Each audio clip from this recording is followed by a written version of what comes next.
मारेगांव शहर से 80 महिलाओं को अयोध्या स्थित श्री राम जन्मभूमि मंदिर सहित 11 प्रमुख तीर्थ स्थलों के लिए दर्शन के लिए रवाना किया गया। इस उपक्रम का आयोजन मारेगांव तहसील प्रमुख विशाल किनेकर द्वारा किया गया। विशाल किनेकर यवतमाल जिले के लोकप्रिय नेता और कैबिनेट मंत्री संजय राठौड़ के कट्टर समर्थक के रूप में प्रसिद्ध है। विधानसभा चुनाव में मारेगांव की बहनों ने संजय राठौड़ को भारी समर्थन देकर उन्हें चुनाव जीतने में अहम भूमिका निभाई। किनेकर ने यह संकल्प लिया था कि यदि संजय राठौड़ को फिर से मंत्री पद मिलता है तो वह मारेगांव की महिलाओं को तीर्थ यात्रा पर भेजेंगे।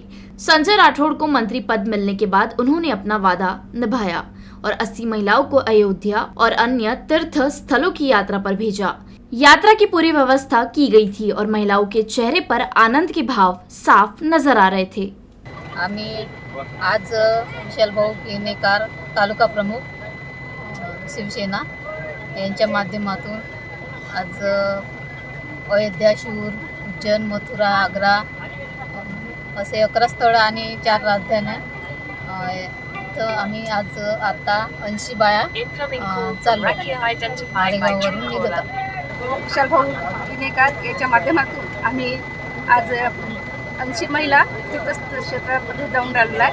आम्हाला खुशी होत आहे, खूप आनंद होत आहे। विशालभाऊच्या माध्यमातून जे आम्हाला आता हे तीर्थक्षेत्र घडत आहे, विशालभाऊला सर्व महिलांच्या वतीने खूप खूप शुभेच्छा। कारण त्यांच्या माध्यमातून जे दर्शन घडत आहे अयोध्याचं आणि इतर आपल्या राज्यातलं, त्याबद्दल आम्ही सर्व महिलांकडून त्यांचं मी अभिनंदन करते, त्यांना धन्यवाद देते की ते हे दर्शन आम्हाला घडत आहे। शपथविधीसाठी वानखेडे स्टेडियमवर तिथं होतो, पण वेळेवर तो शपथविधी कॅन्सल झाला।